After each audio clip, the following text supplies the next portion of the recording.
right, guys. Welcome to another episode. Let's talk some rock and roll and some whiskey.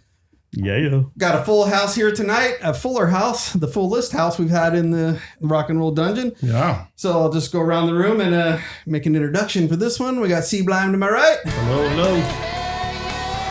The Dynamo What's in front party, of me. people? Muranaka is in the house. Marco Minnemann. Guten Abend, wie geht's? The snobs are in the house with us. Chris Beall. Hello. Don Harbour. Hey. Robert Renzoni. Hello, everyone. Nuno Bettencourt. What's up? And Jason. Hey, how's it going, folks? Otherwise known as Jay. So we're going to talk some rock. You guys ready to talk some rock? Oh, yeah. But before we do that, Take your whiskey. we are going to talk about some whiskey. And tonight, because it is a special night, we are going to have some special whiskey to go with it. And I'm talking about the W.L. Weller Millinium. It's one of the rarest and most expensive American whiskeys ever released by the Buffalo Trace Distillery. Introduced in 2024, it was created in a once-in-a-generation expression to celebrate the turn of the millennium and showcase the character of wheat and whiskey. Because it contains wheat whiskey as well as the bourbon, it is not labeled as a bourbon. So we've got 3% from 2000, 50% from 2003, 40% from 2005, and 7% from 2006. You're going to have some, see if you can taste it. I mean, I'd ask you to sip it and see what you guys think, but look for some rich caramel and toffee, dried fruits and figs and raisins, cherry and stone fruit. Of course, what are we going to have in this one? Vanilla. And well-integrated oak with a long, refined finish. So thank you all for coming in, and cheers to you, and cheers. Cheers. Down the hatch. Cheers.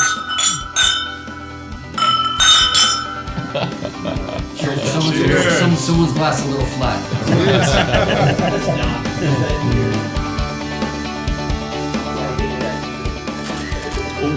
Catches everything. Perfect whiskey. Yeah, this is good. Yeah, that's actually, there you go. I like this better than the Double Eagle.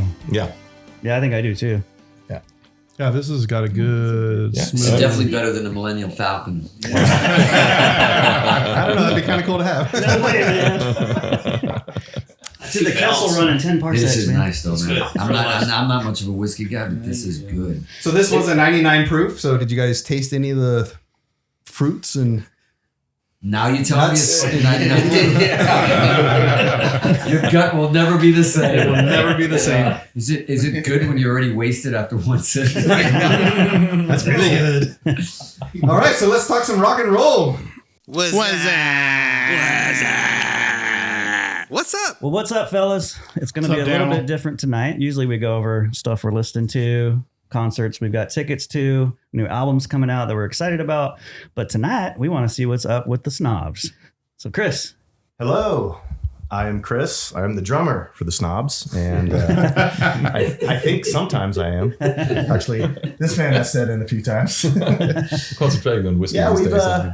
we've been pretty much getting together once a week for the past 3 years. Has it been that long? Yeah. You should open that. It's the most famous unknown band of all time. Exactly. Yeah, we have a lot of really good songs no one will ever hear. I can relate to that.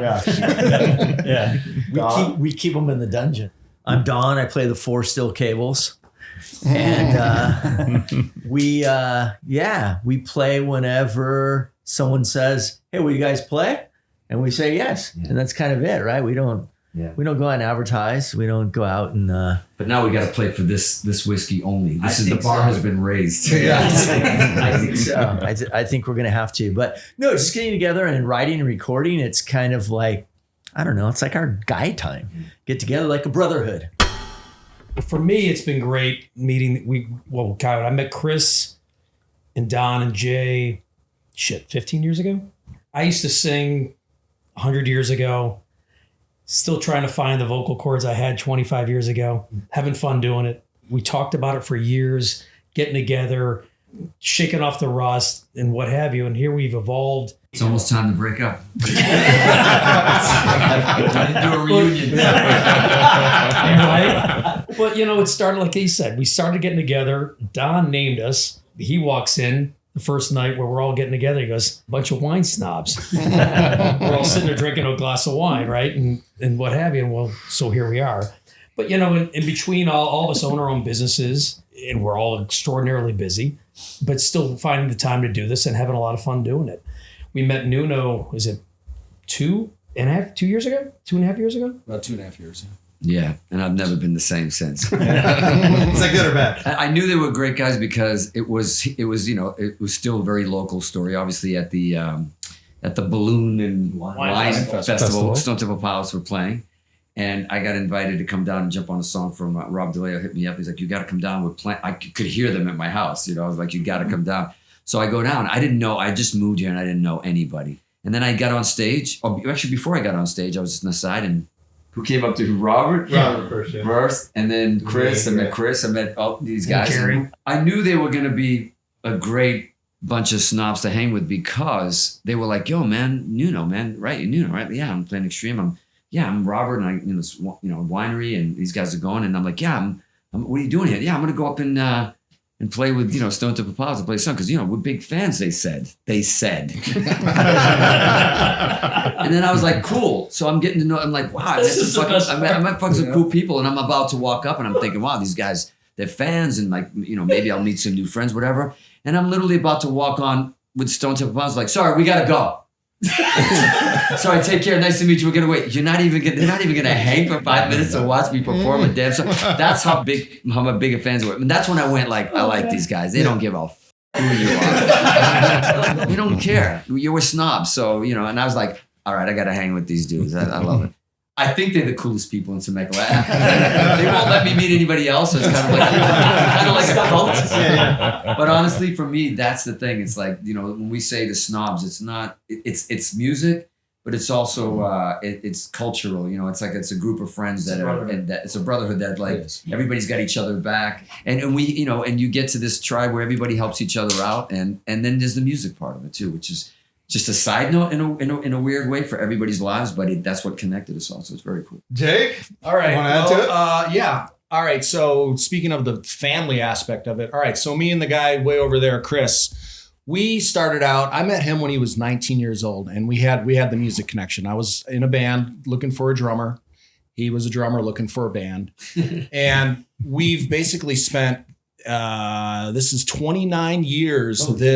August. Wow. That we've been together in one. We had our own original band where we were doing it full time, living on a bus, touring the States. And then, most musicians go through different iterations of their career. I mean, we went on, we went off. We had a big cover band for a longest time. Chris was in another really big band, but then he went away, and the other member that's not here, Jerry, he went and actually played drums for Jerry's band, Warrant, and we're talking about Jerry Dixon from Warrant, the bass player. Who's not here tonight, and he's another part of the Snobs. That's where we met Robert. And Robert would come up and, hey man, he would play a song with us, and we met Don through Don. Has a production company, and we just started this. So about 4 years ago, Chris was pretty much at the end of his rope with his band. I was on the outs with mine, and I just started needling these guys. We would get together and just, we would screw around and write riffs and write chords and melodies and stuff. It's more than just a brotherhood. It's become family, man. I mean, we go to each other, we're going to football games. We're going to each other's kids' birthday parties. The music's a bonus on top of it. I mean, we've really written some really freaking cool shit. It just goes to show you that how music.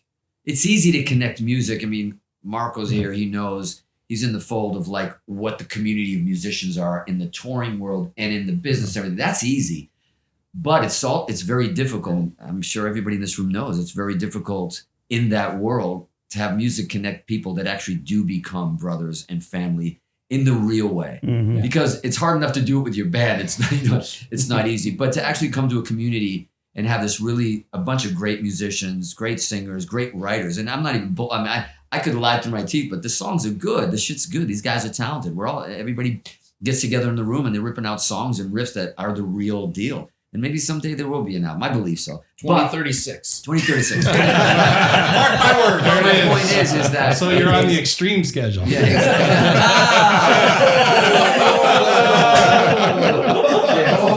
Nice one. Not a truer word has been spoken in this room. It's the alcohol. 15 years between albums. No, but to have that kind of transparency and that kind of honesty with people that got your back in a town where you live, where you didn't know anybody. Once you tour and you tour the world and you know you're coming home to something like that, it's special. It's very cool. Yeah. Very cool. Cheers to that. Yeah. Cheers. Yeah. More clanks. More clanks. Cue the sound effects. Hey, that was a good over one. there, Marco. Missed one. There's another one. There we go. 4x4. 4x4. 4x4. 4x4. 4x4. All right, so we do a segment on our show that's a 4x4 because there's 4 of us and we usually do lists, but because there's a whole group of us tonight, we're going to do an 8x1. So basically, we're going to go around the horn and it's going to be a list of just one thing on this list. And you guys should have it all on the top of your head because it is the best or most inspirational concert you ever attended in your life. Okay. So I'll start off. I've talked a lot about my first concert that I've ever been to, which was the Dynasty Tour Kiss in 1979. So slightly. Which, you know, as a 10-year-old kid in 1979 to see Kiss when you're a fan walking on the stage, it was like gods were on earth. You weren't just seeing a band, you were seeing a spectacle. Oh, it was a spectacle. It changed my life.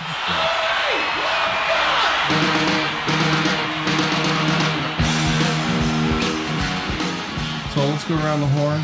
Mr. Danimal. Yeah, mine was Slayer because I was, guitar player, hardcore band, all this. And somebody mentioned it, like, you gotta check out Slayer, and I listened to it. I'm like, I don't get it. I'm not so sure. It's just too fast. And it was before I got into metal. Yeah, before I even got into death metal or anything like that.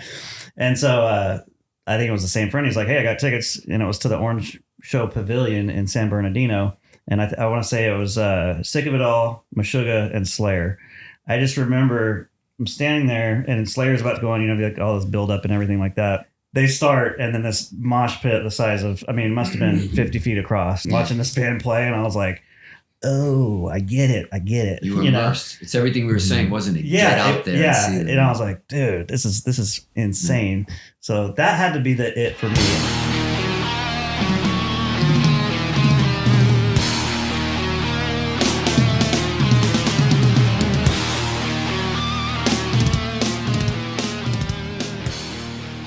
Mr. Marco. It must have been Queen. So it was my first show. My parents are huge music lovers. So they taught me at a very, very young age to listen to Jethro Tull and all those bands and Queen, Zeppelin, Miles Davis, you name it, all this kind of stuff. But they took me to see Queen on the Hot Space Tour. I was 10 or 11 years old. I remember walking into the Eilenriederhalle in Hanover, and the lights went down, the house lights went down, people started. I cannot even fathom to describe how that felt, the energy. Lights went down, I think I literally started crying. And my dad was very wise. By the time he took me right to the mixing console, that's the best sound and the best view. And then The Hero, they started the set with The Hero going into We Will Rock You. And I was mesmerized. So I was like, that's it, And the coolest thing that I remember was, and especially as a kid, it was your band. It was not everybody else's band. It was your band. They were performing for you. Yeah. They were like friends. They were like, you identified yourself with them. It was not a hype. It was my band. Yeah. I loved them so much. I wanted to tell everyone about it. And the coolest thing was everybody was equally charismatic on stage. I didn't only look at Freddie or Brian or John or Roger. They were a band. Yeah. And that's how they came across. I saw them then later on the Works tour, which was great too. But yeah, it was it the regular We Will Rock You or the fast version? The fast version. Of course. Okay. Of course. And at the very end, they played the slower one. Yeah. But how can I, forget that experience? Yeah. So there you go. Yeah.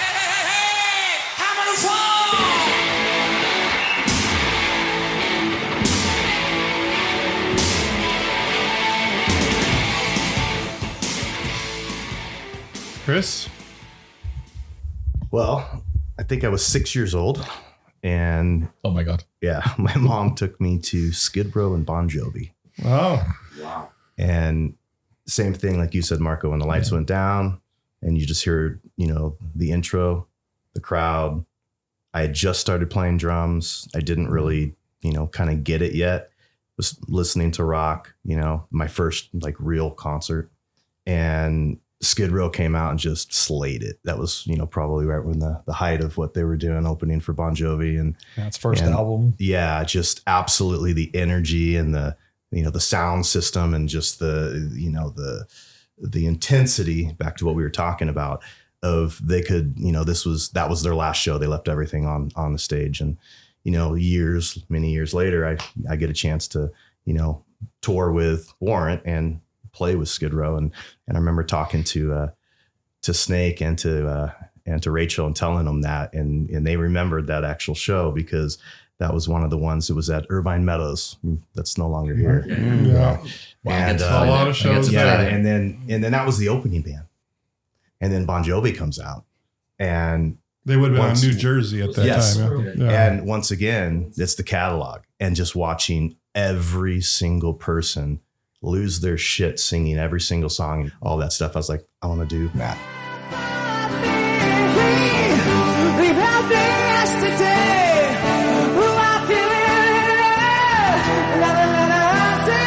Come on!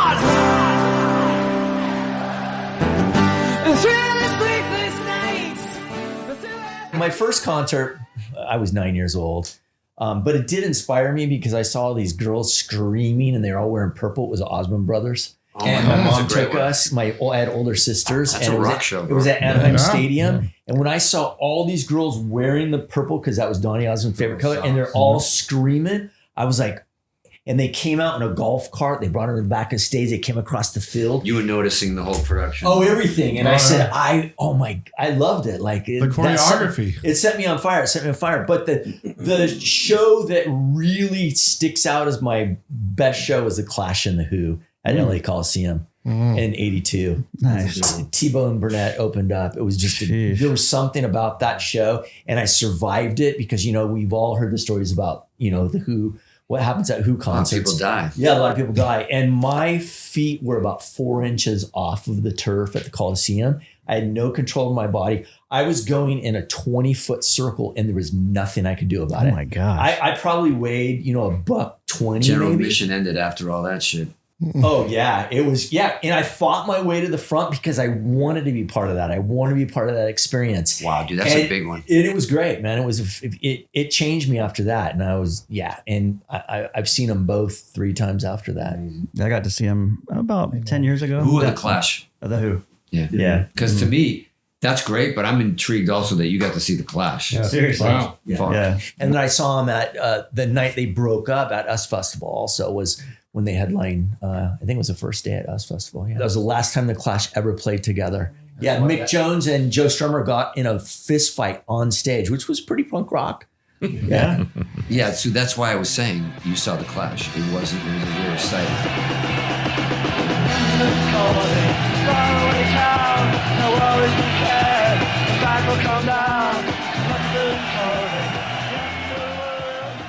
Rob?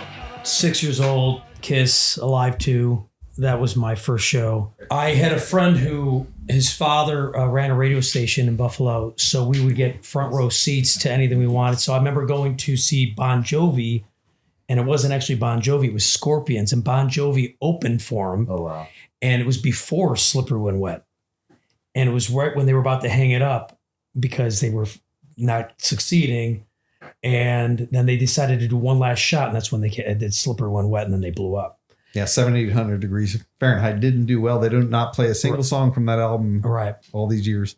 So that's when I started really seeing some killer shows. I think for me, there was saw Van Halen. I mean, I was going to tons of different shows. We got to give that one because I got 300 too. But I wanted to mention one thing. There was one band that really sparked what I want to do, and that was for writing purposes. Thanks, man.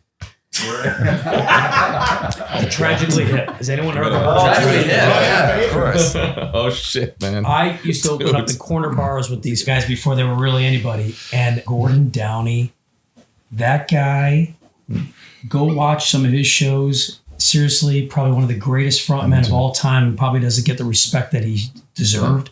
He was probably one of the main inspirations that made me want to write lyrics. He said, I'm tragically hip.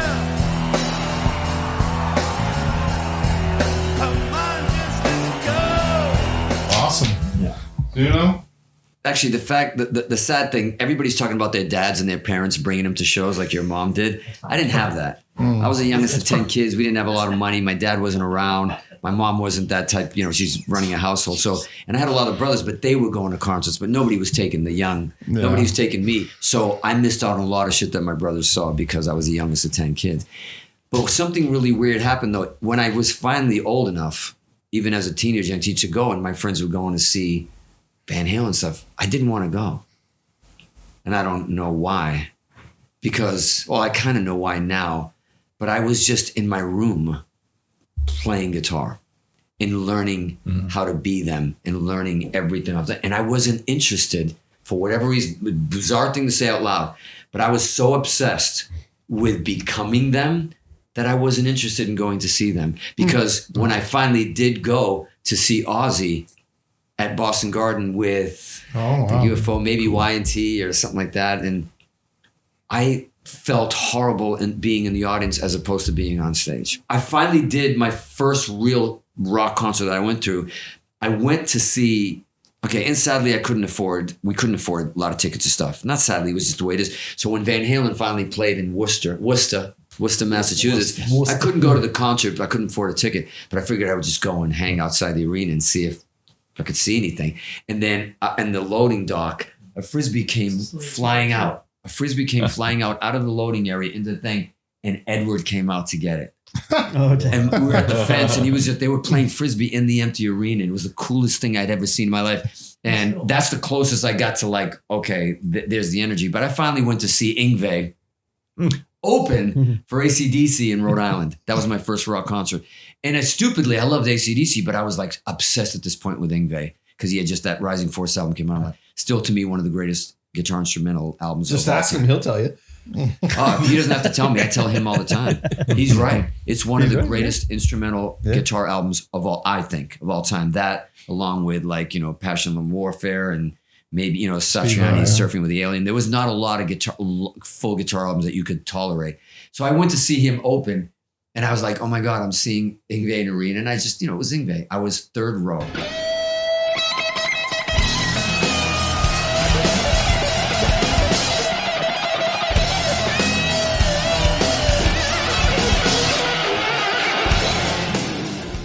Jay, what do you got, man? Jake? So I grew up in Wisconsin, and I actually didn't go to my first show until I was 17 years old. Wow.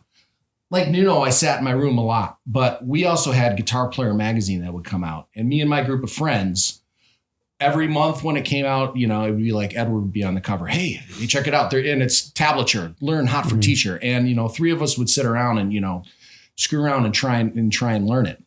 But we didn't really... I didn't really get to go to any shows. So my first show, when I was already into all these bands, it's I learned to drive my car by listening to Warrant Down Boys. I was always constantly listening to Van Halen. And then my parents were 70s and it's always Zeppelin. But then also my mom was into the lighter 70s music. So I grew up on a lot of REO Speedwagon and, stuff like that.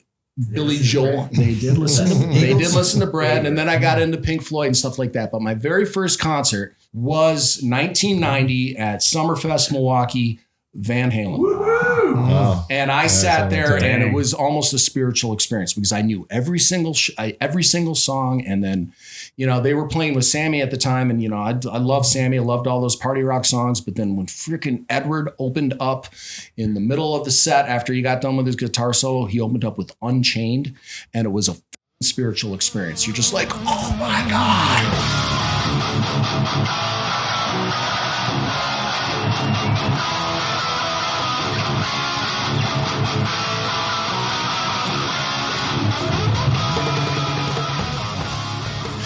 I saw that same tour in 1990, the Full Call Knowledge tour. I saw it in Munich, I believe, and I must have been 19 years old by the time. Already was signed and put out records. And but the thing was Van Halen were never really that huge, strangely enough, in Germany. So they played in front of 2,000 people in a 20,000 seater hall. So they hung up the hall. So I walked right in front of the stage, and I never forget how cool Eddie looked like playing the guitar. He didn't even look at the neck, he was just smiling, playing, and the guitar looked like an extension of his arm. It wasn't like an object. I've It always was- said that about every guitar player. That Stevie Ray Vaughan, the gods never played the guitar. They didn't look like they played it. It was just a part of their They body. were playing it like it's like they're not even playing Yeah. the thing. It was so cool. It still gives me goosebumps talking about it. I was like, wow. What do you got? All right, so for me, I'm 7 years old. I've got older sisters, and it was Kiss. But as we go to the shows now, like my parents wouldn't even let me go to concerts. You know, I had to be like 16 or something like that before I got to go to my first show, and it was Van Halen. Bachman Turner Overdrive, which is kind of a different mix, but it was that's who opened up for Van Halen.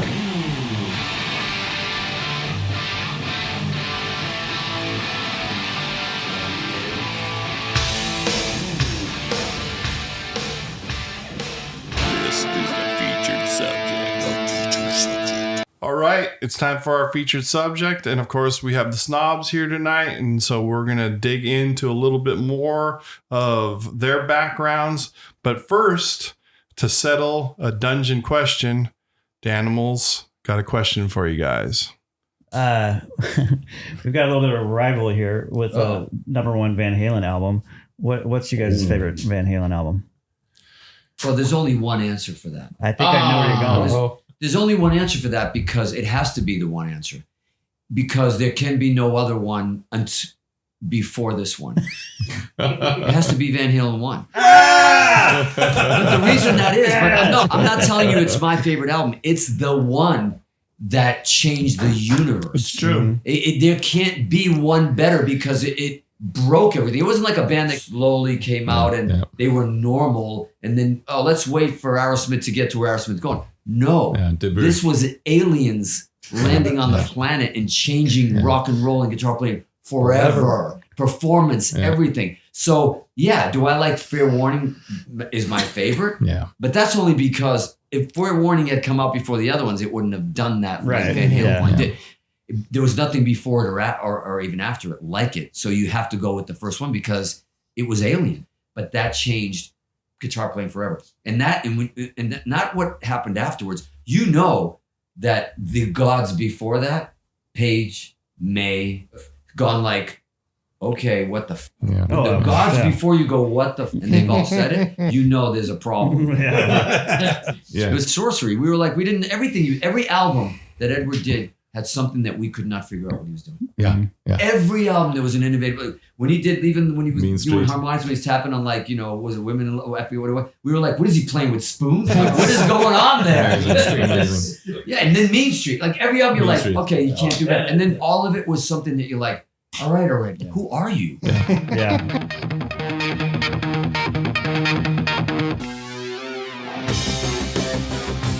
Honestly, when on the radio, first single, Sammy, came on, keyboard driven, what was your reaction? Conflicted.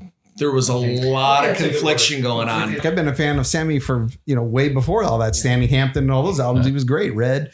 And then when Three-Lock Box. that came out, Three-Lock Box, a great lick. And when it came out, I was like, I got the best of both worlds, just like kind of like the album. Now I've got David Lee Roth putting out Eat 'Em and Smile, which was a great album, and then you've got See, that's Van the thing. Halen. I think Roth went like in a more Van he went to a Halen rock and circus. roll sort of way.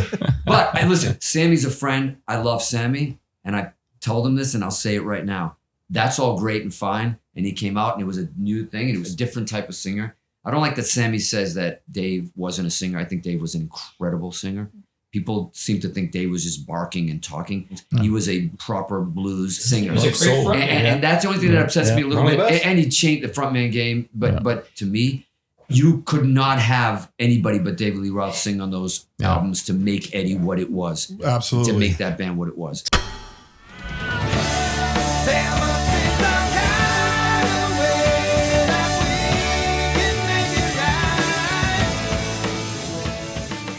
Speaking of Gary Sharon, he's the wrong singer. He'd be the first to admit it. But he walked into a lose-lose situation, Gary. It was always going to lose. Why? Because before he even recorded a song and did an album, they went on MTV Awards and walked out with David Lee Roth and the place went berserk. If they just never did that and they said, we got a new singer, it's so-and-so, we're going to do an album, we're going to do the new we're going to do the old shit live, but it would have been okay to a point. But you walk in with what everybody in the world wanted to see with that. It was a reunion. We have to make an announcement. We have to address this subject here. This is the first time that we've actually stood on stage together in over a decade. Walks out with David Lee Roth, and it's not a reunion. It's just, I don't know, they just told us to walk out there together and present an award. Are you high? That's what we all wanted. We all wanted to see Roth back in the band, and we wanted what we hadn't gotten for years, which is the old catalog and a new album with Roth. Sorry, Gary, but that's crazy. How did that psychologically actually affect him? I mean, you know, I wonder about that sometimes. He's fine. Listen, Was he he's fine. I'll tell you something. I'll tell you something that maybe I shouldn't say publicly, but I will now at this point. Gary was at dinner, already in the band. They're already working on music, and it's happening. Yeah. And we went and grabbed a bite, just me and Gary beforehand, and we were just talking how crazy it was, and like, great, because he was never a big Van Halen fan. Like when he was a Who, Zeppelin. He was more like singer orientated, driven bands like that. Frontman that did that. Queen, massive Queen fan, as you know. Yeah. And when we used to do sound checks, and me and Pat and Paul would kick into every Van Halen song we knew, Gary's standing there like, all right, I'll just walk off the stage. He didn't know the lyrics. He didn't know stuff like Pat would sing or I would sing. He just wasn't a Van Halen fan. Of course, we listened to Van Halen, but not like, we did the whole Queen 2 album on stage. Gary would know every lyric, right? So that was ironic that he got chosen. And it was more or less because we had the same managers as well. We had Ray Daniels managed Extreme, managed Rush, and Van Halen. Oh, wow. And when they were looking for a singer, and Ray was managed Van Halen, singers were coming down like, hey, Garysville, come down, and they fell in love with Gary. Gary's a great guy, but he wasn't like an egomaniac. He wasn't like a big showman. He was just persona, Gary, right? He was a performer. So they loved him and they loved his voice, and like, let's do this. There was only 2 singers that went down. Really? Do you guys know who the first one was? Mitch Malloy.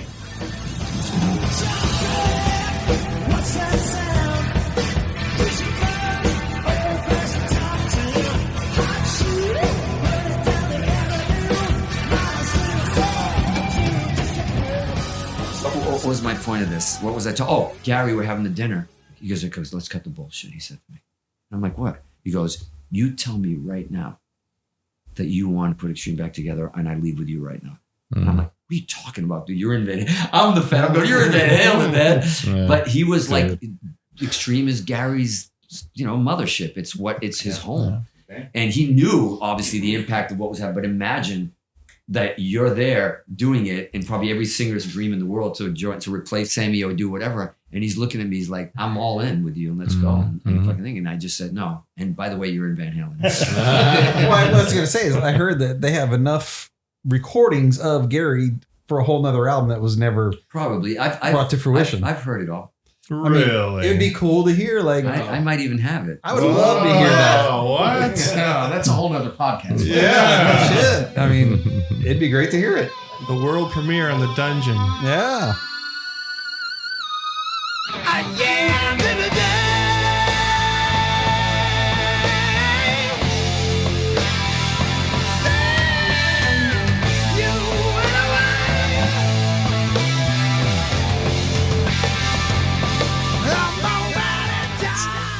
Rob, I mean, you went from, well, actually, you're going to have to tell me the order. Was it wine to rock to wine? Or how did that sequence go? Because you own 2 wineries that are fabulous. Thank you. Born and raised in the wine business. Started making wine when I was 6 years old with my grandfather. The family's been in the wine business since 1886. 4th generation winemaker. Whole family musicians. Everyone. That I didn't know. I knew you were. My father sings like Pavarotti. Oh, I know. I brought him up on Billy Joel. He sang that shit at the Super Bowl. Yep. Mom sings, plays piano. Brother sings. My brother was actually the president of the Buffalo Philharmonic for a decade. I started playing drums at 14, 15. So started a little rock band, high school band. My best friend Derek, who was the lead guitarist, moved to LA and basically said, you got to come out here. So I was working for my family at that point, and one thing led to another. We ended up selling our company, tough times, and after 61 years, and I went to work for Gallo. Well, I was a salesman for Gallo, and I was on a country run, was what it was called. And I was in a small little country town on a Friday. And I was coming home after a serious rainfall, and I end up witnessing this man get killed. And he flipped over on a tractor right in front of me, and it was pretty vulgar. I won't go into the whole depths of it all, but it was pretty traumatic.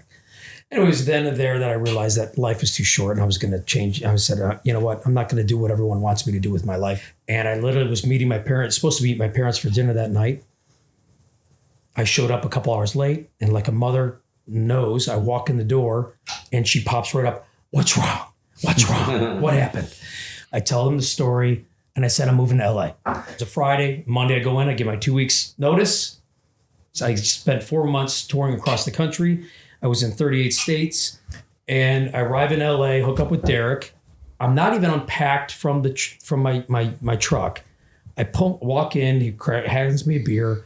He starts playing a riff on a guitar that, hey, I just wrote this. I start singing to it, and within 30 minutes, we had our first song written.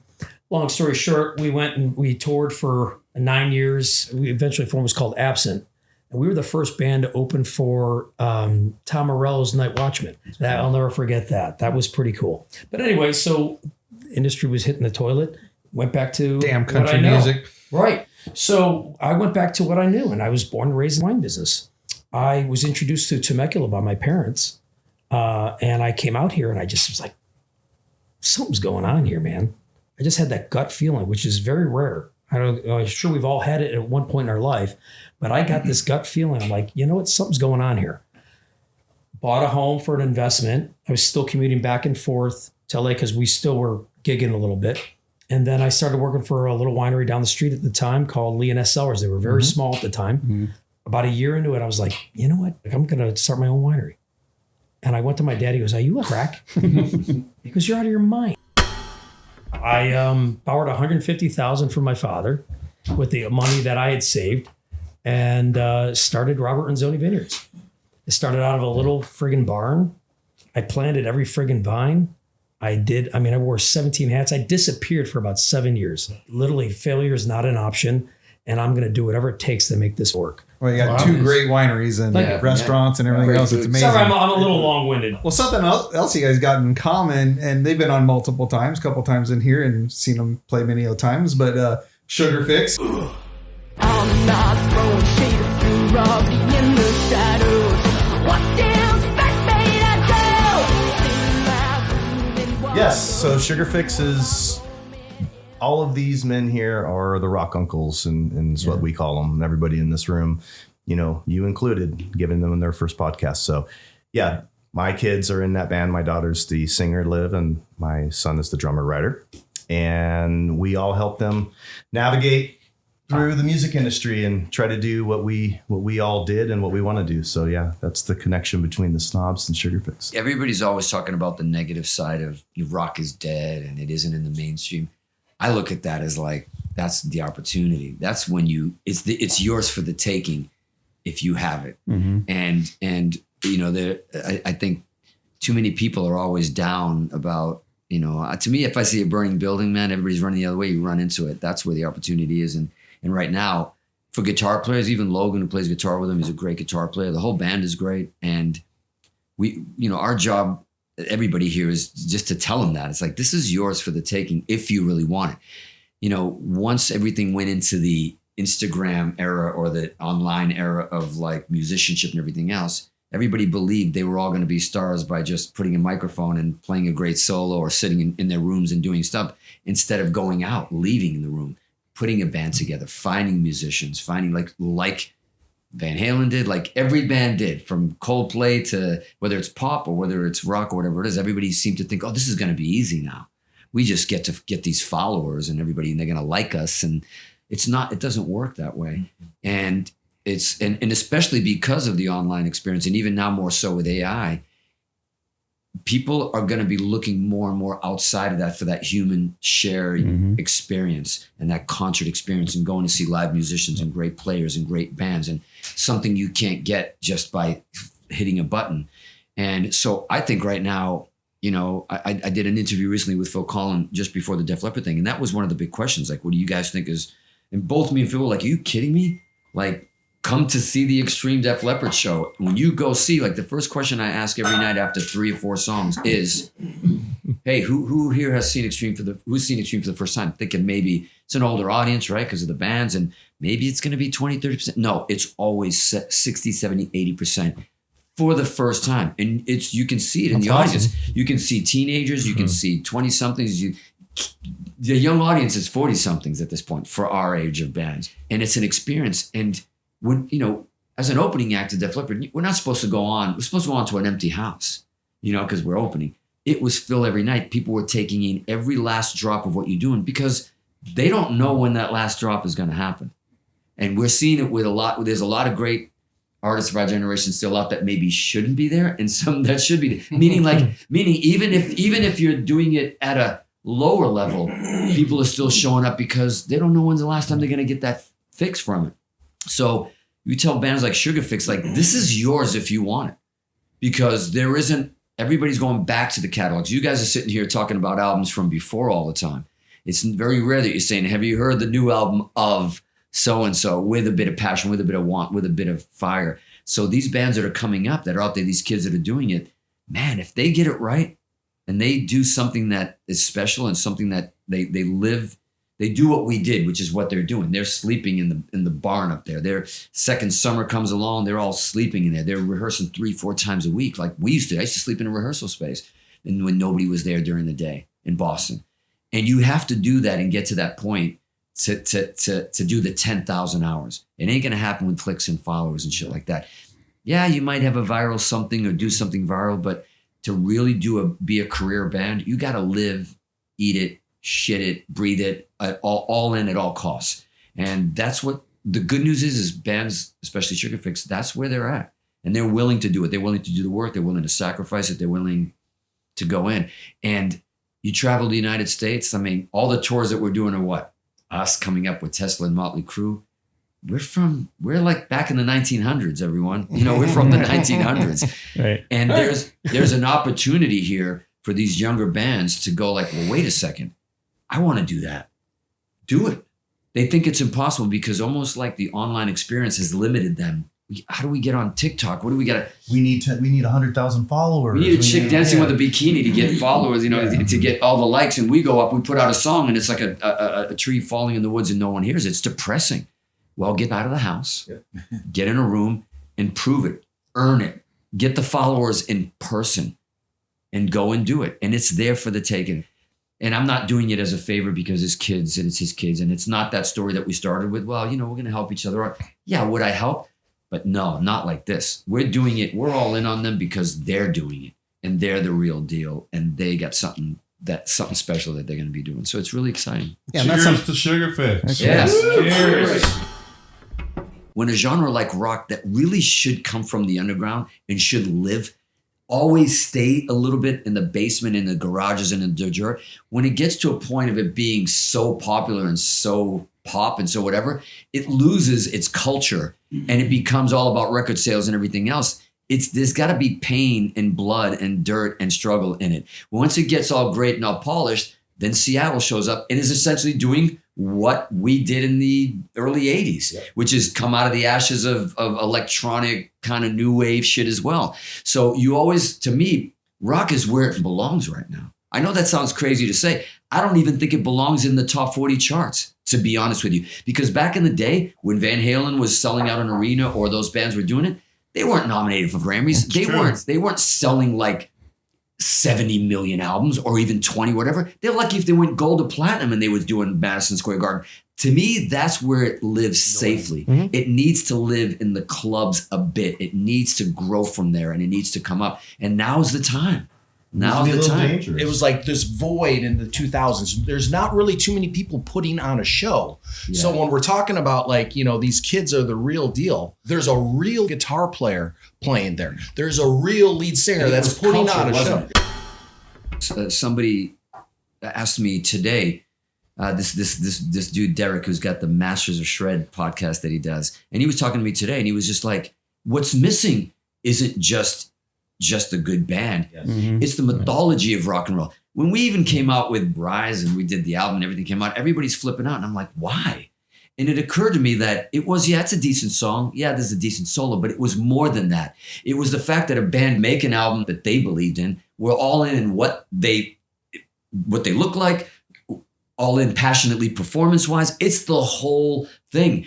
We were so spoiled in the 60s, 70s, 80s, and 90s because it wasn't just good bands. It was the whole package. When you saw even Poison, it was a package. When you saw Van Halen, it was their own culture. When you saw Pantera, Alice in Chains was the first tour we did. We both started together we talked last night at Iguanas, the first show we ever did in Tijuana. Us and Alice in Chains playing for nobody. Then go off to Orange County. There was like 10 people. Tom Morello was one of those 10 people who told me in the crowd. but just out of word of mouth of like, have you heard this band? Have you seen these guys? Like you're out there doing it, playing for empty rooms for nobody. I don't know if everyone remembers the Concrete Music Foundation or Concrete Foundation. It was out of New York and they would do it in Anaheim. They'd go where they do the NAMM show. And every year they would have one headliner like the Judas Priest, and they would feature like, who are the new 4 or 5 bands that are coming up? It was that one year was us, Pantera in the same room, Alice in Chains, and nobody. We were like kids at camp going like, "Hey, who are you? What do you do?" And I remember going to Dimebag and going like, "What do you guys sound like?" And he's like, "Oh man, I don't know. I think we're Power Groove." Like they didn't even know. There was no genre yet. There wasn't. And then it was Extreme, and then it was Alice in Chains, and then it was King's X or whatnot. And you're like going like, we're like a bunch of bands going, not knowing if we're ever gonna make it. They're just highlighting us. But it was the beauty of like the not knowing, but all in. Yep. When you get on stage, you black out. You don't care if somebody likes you. I remember watching Lane Staley and just standing there. And we talk about this story before, where some bands are all energy, and some bands were like Alice in Chains, where they're like, the first gig they played this at Iguanas, I'm like, I want to check out what this band's all about. And I go at Soundcheck and I see him at Soundcheck. I'm like, oh, cool, interesting, and dark and heavy and slow, and like, oh shit, man, this is like cool. But I noticed they were like kind of mellow dudes, and I thought, but yeah, when we see the show, when we come out, this guy's gonna go. Nope, it was Lane Staley still being Lane Staley. Like and we're like, and some of us in my crew goes like, yeah, man, I don't know if I get it. They're not like jumping around and running around like Poison on a show. But I couldn't stop watching. Yeah!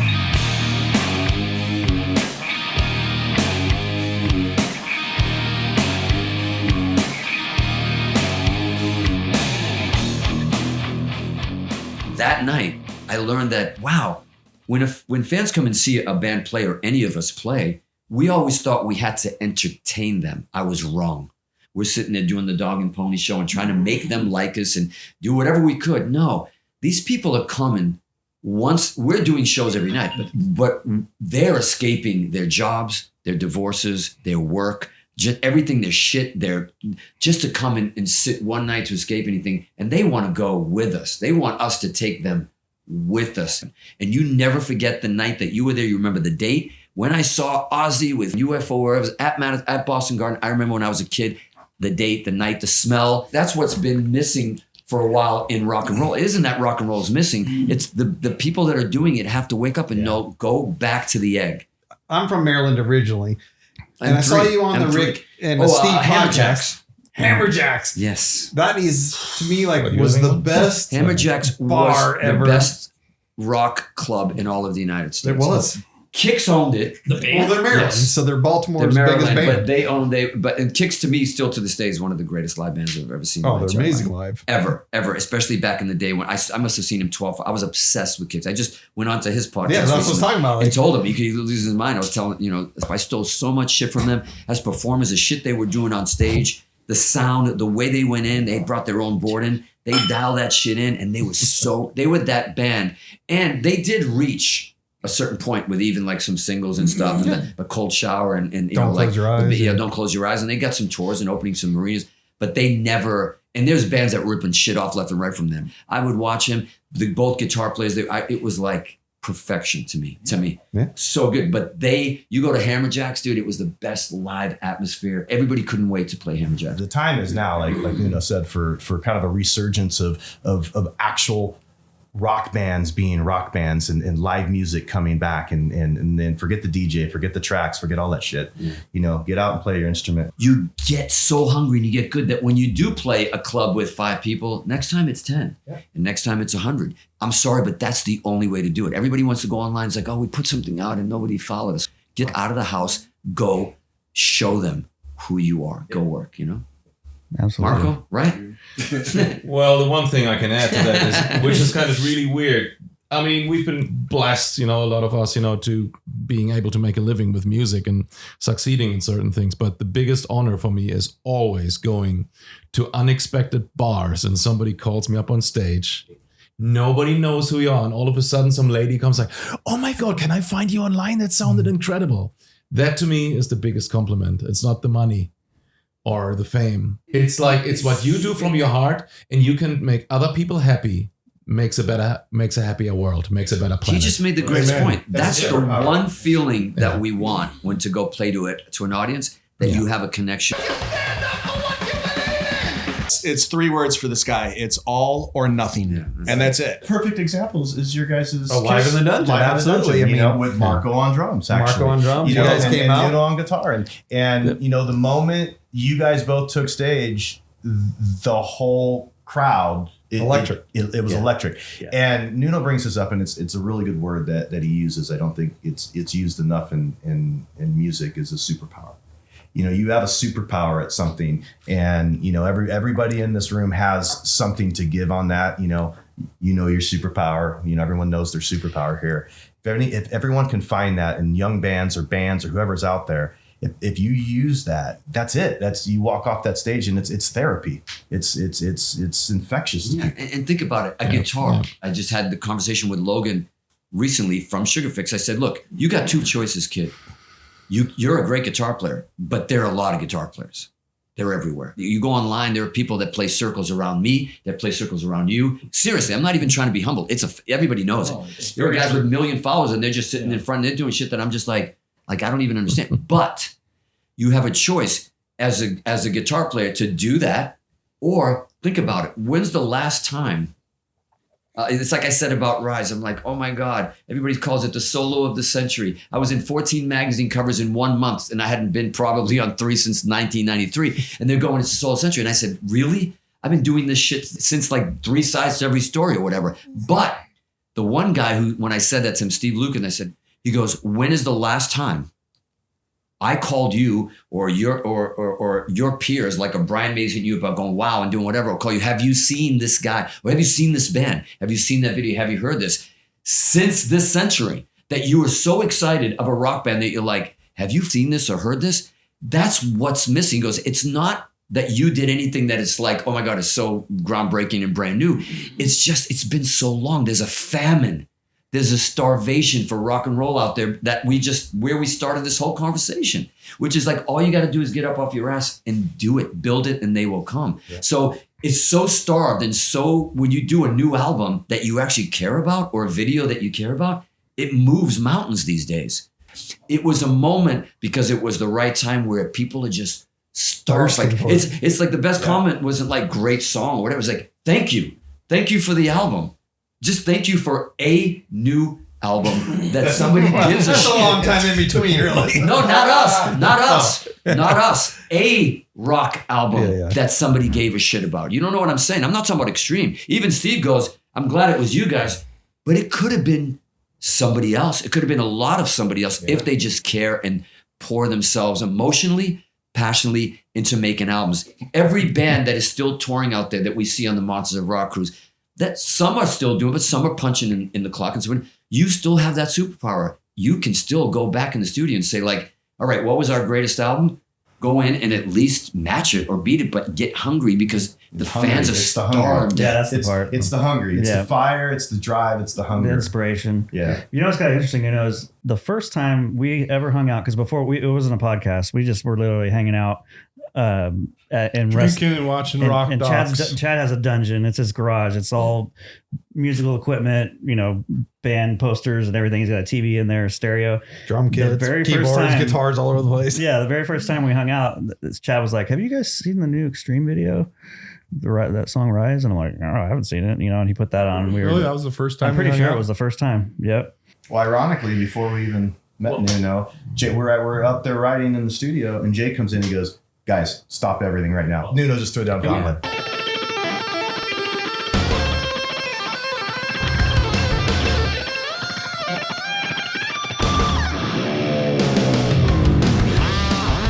There's something though, Nuno, I know you're being very humble and that's your nature, but there is something really special about that song because I don't send songs to 20 of my friends.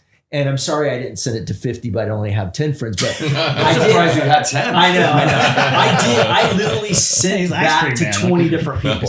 It's not like we have a lot. We were so spoiled. Think about it. When we were coming up, every album that came out every month was that. Right. And better. It was like a great guitar player with a great band. We were so spoiled. It was like 6, 7, 12 albums a year. It was like, oh yeah, we heard the new Van Halen. Oh yeah, we heard Half a Teacher. But have you heard Dio? And it was everywhere. With that solo and that song, you proved that society was starving for that again. That's what I'm saying. It was what Steve Lukather said. Like since 2000, it's bad. Not for great music. Don't get me wrong. There's a lot of rock. It's a different era that we're talking about. I'm not talking about rock in general. I'm not talking about like new metal and great bands that are out, whether it's the Avenged Sevenfolds that came out and Five Finger, that all this new stuff that's great with, by the way, some great guitar players. I'm talking about from our era, like more rock and roll, not metal, not whatever, like, because even the heaviest stuff that we called metal wasn't even as crazy and heavy as some of the shit that's out now. You know what I mean? It was still, Metallica was almost pop now in those days compared to what metal became. What Meshuggah, these bands are out of control. When I was about to do my guitars, my manager Robbie said to me, what are you going for on the album with guitar? I said one thing. I said, all I want to do is bring joy back into guitar playing. And he goes, joy? And I'm like, yeah, do you remember when like we'd watch Edward play solo and he was just smiling the whole time? It was just, those bands were having fun, which goes back to why we get together in that room, or these guys get together in the room. It's just fun and joy and that feeling of like, man, nothing feels like this. For the love of rock and roll. The love of rock. Good music in the 80s, for example. Like we've done segments where we have to pick the top 4 albums that we like from 1980, for example. And it's just like pulling hair. It's like freaking crazy. Like how many albums you have to consider for just 1 year, 1980. And how about the tour lineups? We're like, oh, it's a 3-band bill, and every one of them is like, what the fuck? Like, we're so spoiled. We go to a concert, like, okay, we have to sit through Alice in Chains opening for Van Halen or whatever. Okay. When's the last time that you've had a song that you keep going back to, But you just cracked the code that we haven't mentioned. It was like, yeah, a great guitar player, yeah, a great band, great players. Like the song. This is what I said about Def Leppard. You go out and you're like, oh my God. It's song after song. Hit after hit. And it was all those bands wrote songs. They lived and died by songs.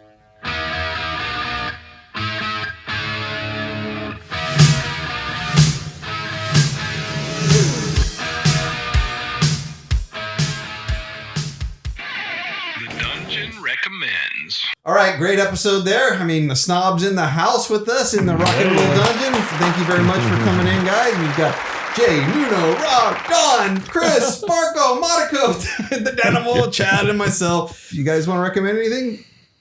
I'm going to recommend the new Sugar Fix album that's going to be coming out. Yes. Go see him live. And the SnobS album. It's coming. Dutton Ranch is pretty cool. That is great series. I'm pissed it's already over. Chris? I'm going to say get off the couch and go see a rock show and go see yeah. Tesla Extreme and Motley Crue this summer. Heck yeah. Oh, there you go. Yeah. I forgot about that. I'm a bad promoter of my own shit. Mariko's releasing her new album with the Hans Zimmer team. As a person who is playing the old instrument, cello, which is kind of dying, so I'm crossing over classical music and classical instruments and rock instruments. Good for you. So the people who is passionate about the music will survive with fun. That's amazing. When I was 8 years old, that was my first concert that I was playing at the arena.